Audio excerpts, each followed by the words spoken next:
आज तोरी तो सीरियल दर्शक माने देखा पाइबे एक जबरदस्त एपिसोड। आज रूही को मारिबा पाई चिकी आज देवी माँ कृपारू पुणी एक शक्ति प्रदान करिछि। आज चिकी को मारिबा पाई हॉस्पिटल टांकु डराई डराई आज तांको मारिबो। तापर रूही आज सब सत कथा कहीदेव समस्त सामने से ही चिकी को मारिछि बोली। तेबे दर्शक बंधु एबे तोरी तो सीरियल कहानी रे आग को कौन आसब नुआ ट्विस्ट ताहा सब किछि जानिबा पाई हेले आपण माने आज भिडियोटी को पूरा शेष पर्यंत देखंतु। आउ या पूर्व जदि आपण माने आम चैनल को सब्सक्राइब करि नाहंती ताहाले सब्सक्राइब करि पाखर थिबा बेल आइकन को दबाई दियंतु।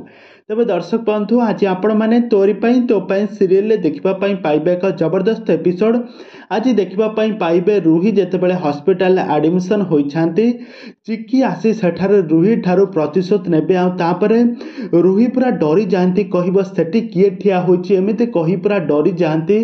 तापरे जेजेमा को डाकुथिबे कहबे आई आउ राम मते बंचाओ मु किए एठी मु जानि पारुनी। तापरे देखिबे एतेबेले कहबे चिकी तू बंचिछु।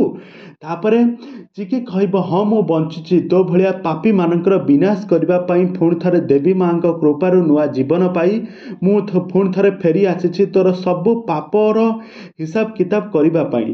तापरे जेतेबेले रूही को जेतेबेले मारिबा पई जाउथबे रूही छेटिकी पड़िकी कहब मते छाड़ी दे चिकी मु मानुछु मु तते मारिबा पई मारी देइथिले किंतु तू मते छाड़ी दे चिकी। तापरे राम कहबे व्हाट तू चिकी को मारी देइथिलु। तापरे सारा परिवार लोक माने एक कथा जेतेबेले सुनि जिवे एबे कोन घटिबो एबे कोन रूही को समस्त घृणा करिवे कि एबे कोन आसबो नुआ ट्विस्ट ताहा सब किछ जानिबा पई हेले आपण माने हम चैनल सहित जोड़ी होई रहंतु।